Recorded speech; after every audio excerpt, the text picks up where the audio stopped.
Pour terminer ce voyage, nous allons entreprendre une ultime immersion chez Mathilde et Yann, exploitants agricoles pratiquant l'agroforesterie. Il s'agit de favoriser les synergies entre les activités agricoles intégrées au cœur d'un écosystème en valorisant ses potentialités tout en contribuant à sa préservation. Je ne vous en dis pas plus, Mathilde, la parole est à toi. Bonjour, je m'appelle Yann, je suis producteur de grains et de biomasse. Bonjour, je m'appelle Mathilde, je suis éleveuse de volailles, de chèvres et de poules pondeuses en vente directe, principalement dans la zone Sicoval. Nous sommes le GAEC Bakou. Nous avons la fierté de faire partie de ces agriculteurs qui, pour produire mieux, utilisent les fonctionnalités de la nature, du vivant, et passent de l'outil mécanique à l'outil végétal, en utilisant des couverts végétaux et des successions de cultures pour enrichir et structurer le sol. Ils plantent des arbres pour mieux préparer l'avenir, créent et entretiennent des écosystèmes et des paysages. Réintroduisent l'élevage dans des exploitations céréalières pour créer des complémentarités, des écosystèmes et aussi des emplois. À notre mesure et à notre rythme, nous faisons partie de cette armée de l'ombre d'agriculteurs en quête d'autonomie, engagés pour les sols, le climat, la planète et votre équilibre nutritionnel. On est des entrepreneurs du vivant. Cela me va beaucoup mieux que producteur ou exploitant agricole. Ce sont des notions beaucoup trop réductrices. Notre travail, c'est de participer à la création et à l'entretien des écosystèmes. On collabore avec la nature, on utilise ses potentialités pour se nourrir et surtout on la protège. On en prend soin en tant qu'héritage de nos enfants. Cela va plus loin que le simple acte de production et surtout, ce n'est pas une industrialisation, une technocratisation du vivant. Surtout avec des pratiques agroforestières. Quand on plante des arbres, il y a aussi une dimension créative, esthétique. Le monde agricole, c'est un monde à part, avec sa propre sécu, son propre ministère. Il n'est pas lié au reste. C'est aussi une relation au travail particulière, surtout dans notre société qui promeut le chômage de masse et les plaisirs de la surconsommation. Acheter, jeter, renouveler. La société n'est pas tendre avec nous quand on parle de temps de travail, de vacances. Elle nous plaint. Et moi, je lui réponds. À quoi tu occupes ta vie? À chiller devant Netflix avec un Starbucks? Et Confucius dirait aussi, choisissez un travail que vous aimez et vous n'aurez pas à travailler un seul jour de votre vie. C'est en conséquence aussi un mode de vie, une passion qui peut être dévorante, tant d'un point de vue financier par les capitaux qu'elle demande et qu'on peut y engloutir, tant d'un point de vue temporel par le temps qu'on y passe. Quand on n'a pas de main-d'œuvre familiale sous la main, il faut être extrêmement organisé pour s'en sortir financièrement.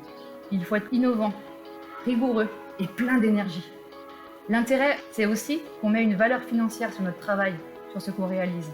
Quand je vends un œuf 30 centimes et que je sais tout le travail et les investissements qu'il y a derrière, eh bien je me dis que ce n'est pas cher, que c'est mon juste prix. Nos poulets vivent en moyenne 110 jours, soit un mois de plus que dans le cahier des charges label rouge ou à bio. Cela fait un mois de plus à occuper un bâtiment et à manger beaucoup, et cela coûte plus cher. Ce mois en plus, ce temps en plus, est pourtant nécessaire pour faire une viande de qualité et un gros poulet bien festif. Avec le sacrifice d'un animal, on nourrit ainsi plus et mieux. En élevage, comme dans beaucoup d'autres domaines, le temps est gage de qualité. Au moins, avec notre système de vente directe, le prix que le consommateur paye va directement et intégralement à nous et nos projets. Pas aux marchands, ni à un appareil technocratique. Il y a plein de formes d'agroécologie. L'agriculture biologique normée par un cahier des charges en est une, mais pas que. La bio, c'est un cadre dont on s'est largement inspiré pour construire la basse-cour et pour travailler les terres dont on a la responsabilité. Comme tous les cadres, on les prend, on les retourne pour les analyser et on les accroche pour qu'ils nous aspirent. Mais on ne rentre pas dedans, car les cadres, c'est antinomique d'une démarche agroécologique qui demande un pilotage du vivant dans son ensemble. Aucun des systèmes agroécologiques n'est parfait. L'agriculture est polychrome et elle est le reflet de projets de personnes, de stratégies entrepreneuriales. Il faut chercher l'union autour d'objectifs communs, plutôt que la stigmatisation, le dogme. Être éleveur, c'est passer un deal, un contrat avec l'animal. On lui offre la meilleure vie possible et en échange, il nous offre sa vie pour qu'on se nourrisse, qu'on se construise. Je dis souvent à mes clients qu'on a pris soin du poulet pendant toute sa vie et que donc maintenant, c'est à eux d'en prendre soin, d'en tirer le meilleur autour d'une bonne tablée. L'animal, on l'a aimé toute sa vie et même après. C'est comme ça qu'on arrive à retrouver les énergies du vivant en nous. Dans une démarche agroécologique, l'animal a sa place dans l'écosystème dans lequel il évolue. C'est grâce à sa présence que les arbres ont été plantés et ils s'entraident. Les arbres en faisant de l'ombre et des fruits, l'animal en faisant du caca qui fait pousser la prairie, dont dépend aussi son confort. Il vit en exprimant ses besoins physiologiques. Grattage, reproduction, perchage, ils font la course aussi. Quand on est éleveur aussi, la mort fait partie de notre quotidien. On sacrifie des animaux toutes les semaines volontairement. On n'est pas dans le déni de la mort. Elle fait juste partie des cycles qu'on a mis en place dans l'écosystème créé. Et plus l'écosystème est riche en biodiversité, alors moins il y a de place pour les parasites et les maladies. De toute manière, la vie est brève et elle mérite qu'on la vive avec intensité. On vit dans un monde en crise socioculturelle car la technologie et la logique financière ne cessent de progresser pour toujours mieux dominer l'homme. En conséquence, la société s'est éloignée de la nature et du travail. D'où un décalage profond entre le monde agricole et le reste du monde, qui a des fantasmes du type Martine à la ferme. Monsieur Tout-le-Monde a aussi un avis sur le monde agricole, mais ne fait pas forcément le lien avec ce qu'il y a dans son assiette. Il y a aussi une perte de lien entre agriculteurs, aussi une érosion inquiétante des actifs agricoles, aussi des réglementations dans tous les domaines qui s'avèrent souvent inadaptées et très dures, voire même impossibles à appliquer. On croule aussi sous les tâches administratives qui en rajoutent à la charge mentale. On vit aussi une crise énergétique et climatique qui nécessite d'adapter nos pratiques pour être plus résilients. Tout est lié, l'énergie des machines, comment l'économiser, comment la produire à la ferme.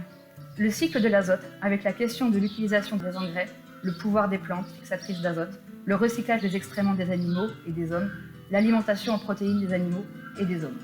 Est aussi en jeu le cycle du carbone, avec la question des gaz à effet de serre et de leur séquestration dans la biomasse et les sols. Ce qui me tient à cœur, moi, ça serait d'en finir avec la déforestation importée. Il y a des millions de tonnes de soja OGM importées par an en France pour nourrir les poulets que l'on retrouve dans les paellas des fêtes de village, les rôtissoirs des marchés de plein vent, les buffets des collectivités. Et pas que pour nourrir les poulets, aussi les porcs, mais aussi les vaches. En filière longue, mais pas que. Et l'affichage des produits contenant des OGM reste une sombre histoire de lobby. Les enjeux liés à cette déforestation importée sont climatiques, énergétiques, sociaux, aussi commerciaux.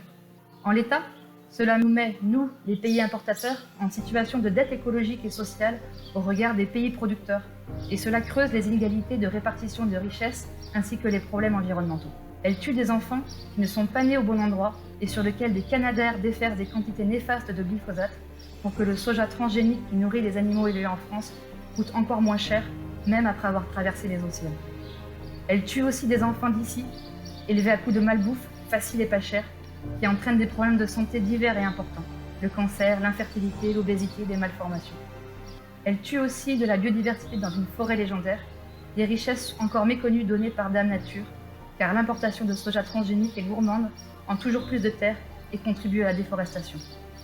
Elle tue aussi la souveraineté alimentaire de l'Amérique latine, car l'importation de soja transgénique ici est un frein au développement de filières nourricières là-bas. Définitivement, les agriculteurs qui respectent les normes agro-environnementales françaises et européennes, et donc la demande sociétale peut-être, ne peuvent pas être compétitifs sur ce marché mondial. Tout est lié, la souveraineté alimentaire et l'interdépendance entre les territoires. Avec d'autres éleveurs de volailles, on réfléchit depuis peu à la mise en place d'un atelier collectif de transformation de nos produits. Un abattoir, une salle de découpe et une cuisine partagée en gros.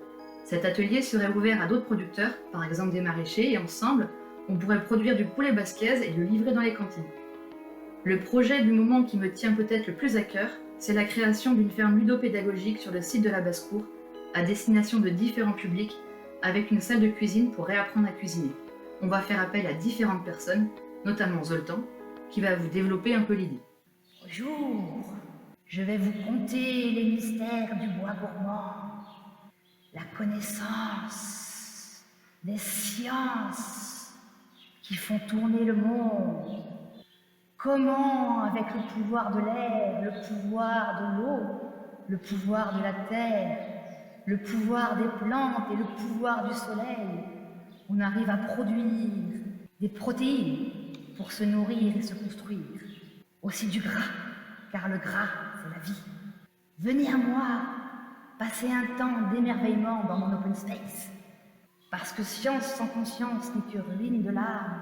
Prenez conscience, ici et maintenant, de la beauté et de la fragilité du monde. Merci Zoltan. Il est un peu perché Zoltan, hein, vous l'avez vu. J'avais 23 ans en 2002, quand le président Chirac a proclamé « Notre maison brûle et nous regardons ailleurs ».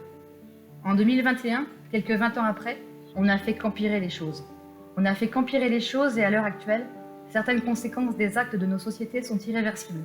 Et, sauf si Thomas Pesquet en trouve une très rapidement, nous n'avons pas de planète B. On ne peut pas retourner en arrière, mais devant l'ampleur des dégâts et des tâches à accomplir, on est obligé d'en prendre conscience et de prioriser les choses, en sachant aussi que le processus de destruction est déjà bien avancé. Chacun de nous peut, en conscience, faire quelque chose. Planter des arbres, manger moins de viande, mais mieux, acheter l'essentiel pour durer, mais pas l'emballage. Tout simplement vivre, manger, consommer en conscience. Ce ne sont que des exemples, mais ils sont à la portée de tous. En France, on a de la chance. On a encore une agriculture, des agriculteurs. Mais pour combien de temps? On est aussi à la croisée des chemins. Veut-on une agriculture folklorique ou une agriculture nourricière? Le message envoyé aux agriculteurs n'est pas si clair. Il est souvent simpliste, dogmatique et fustigeant. Pourtant, depuis l'après-guerre, l'histoire du monde agricole est plus que riche de défis relevés, de coopération. Au top, mais le top est dépassé. Aujourd'hui, le monde agricole subit le revers de sa médaille, et surtout la population locale s'est éloignée de lui et de ses réalités naturelles et d'entreprise. Ce lien qui est rompu, pour le recréer, il faut aussi que la société accepte de regarder sa poutre au lieu de tout le temps juger de la paille du monde agricole. Les 10 prochaines années seront déterminantes pour l'avenir et deux choix s'offrent à la société d'aujourd'hui. Soit on y va maintenant, pour de vrai, on réapprend à aimer la terre et à travailler avec elle et pour elle, soit on n'y va pas, on continue à niquer la planète dans un esprit d'irresponsabilité joyeuse. On a encore le choix de faire des choix éclairés et courageux pour l'humanité. La seule urgence, c'est la prise de conscience, la quête du sens. Dans 10 ans, cela fera 15 ans qu'on aura planté les arbres de la basse-cour du Bois Gourmand et j'aurai 52 ans. J'espère que ces derniers auront bien poussé, car le temps des canicules à répétition sera encore plus présent. J'espère aussi qu'on aura planté encore plus d'arbres pour le confort de tout le monde et qu'avec les projets qu'on commence à mettre en place aujourd'hui, on aura tissé des liens durables avec les collègues et les consommateurs. Cette année, on a prévu de planter 1 km de haies pour border les champs dont on a la maîtrise du foncier. On a 2 petites filles de 9 ans et 7 ans. Ce qu'on leur transmettra de plus tangible, j'espère, ce sont des valeurs. Et comme dirait mon ami Jean-Claude Van Damme, s'il y a 8 milliards de personnes qui font chaque jour une bonne action, on peut sauver les choses, inverser la tendance. On y va.